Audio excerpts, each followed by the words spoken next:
Man, I'm feeling hot and sweaty just thinking about this topic today. Look, I'm not the worst when it comes to spicy food, but put anything too hot in front of me and you'll see me crying my eyes out. But what if I told you that spicy food in general, the food itself isn't hot, shall we say? It's all up here, folks. It's all a mind game. Hello! Welcome to Brainspill, the laziest show on the internet. My name is Tank, and is there a way to just not feel the effects of spicy food? Can you just pretend it's not there, if it's all up here? Well, it's not as easy as you might think. I'm sure everybody watching this has one occasion in the past where they've had some food that's a little bit too spicy for them, and at the end of the day, some embarrassing and seemingly funny event has come at the end of it. Including for me, that one time that I pretty much had to put some toilet roll in the fridge because of the morning after. Yeah, spicy food isn't my strong point. The reason behind all this heat is down to a chemical called capsaicin. This is the active ingredient found in spicy food. In a chili, for example, it is found in the white flesh of the chili pepper. Yeah, not the chili seeds like many people think it is. And personally, that's what I also thought before I started researching into this video topic. And of course, depending on what type of pepper you have, this will relate to the level of capsaicin or the Scoville level the chili is at. Scoville units being the measurement of chili heat, you would have your lower ones such as a red chili or an Anaheim chili with a relatively low 500 to 2000 on the Scoville heat chart. And then if you're looking on the higher level, you've got your more spicy variants, such as the ghost chili pepper for a tidy 1 million Scoville units. So yeah, that's pretty hot. Sweet baby Jesus, if you wanted something to melt your face off, then I've got the chili for you. So, I want you to imagine for a moment that you've just bitten into a ghost chili. Ouch. But imagine it for a moment. The capsaicin in the chili binds to the receptors on the surface of your taste buds.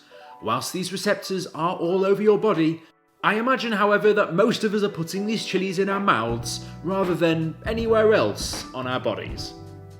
And funny story, I should know, because there was one time where I was cutting chilies and then I forgot to wash my hands, went to the little boy's room and yeah, you're gonna know about it pretty dang quickly. So yes, on that front, I know the science checks out. First-hand study.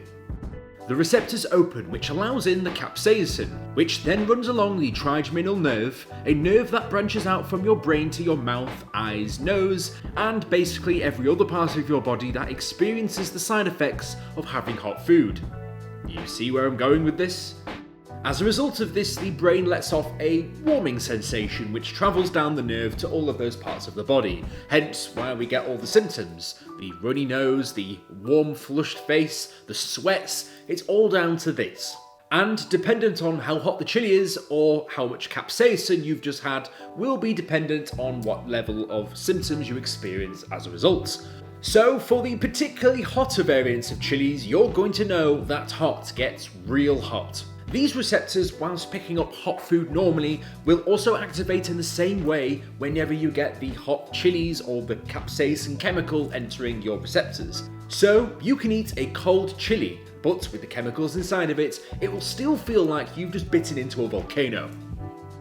They commonly work on thermoreception and detect heat, hence the trickery that seems to be going on here. I don't blame them though, as the whole point of the receptors is to stop us from stupidly eating something so hot that it burns our body. It's sort of like a last resort for people with absolutely no common sense whatsoever, hence why people like me are still around today. What I find funny about all of this is every time somebody eats hot chili food, they want the symptoms to drop as quickly as possible, which is understandable because it's painful and uncomfortable. However, these symptoms are actually our body trying to help us through the pain, basically trying to flush this all out of our systems. These natural pain relievers, such as the fibres in your nose activating, your tear ducts trying to flush everything out, you know the drill. The benefits go on for having some spicy food, such as the chance of reduced ulcers, better indigestion, weight loss, a boosted immune system, heart benefits, and apparently a lower risk of cancer. Apparently. Look, the internet has a lot of information on it, I'm just reading what it tells me, so You know, everything seems to help you with cancer these days. Or causes it. No one really knows. As much as I'd love to introduce a chili every now and again into my diet like that, and whilst I do have hot and spicy food, you won't be catching me having one of these for breakfast every morning. I ain't about that life. So you're feeling the burn, finding any way to stop that burning sensation. But what you're experiencing isn't the heat of the chili, but the reaction of your body once the receptors have kicked in as a result of just having a taste of that capsaicin. It's a strange and dizzying sensation. So yeah, you can drink all the milk and have all the ice cream you want, but at the end of the day, those natural body defences are going to be there to help you when you're down in the pits and in your worst state possible.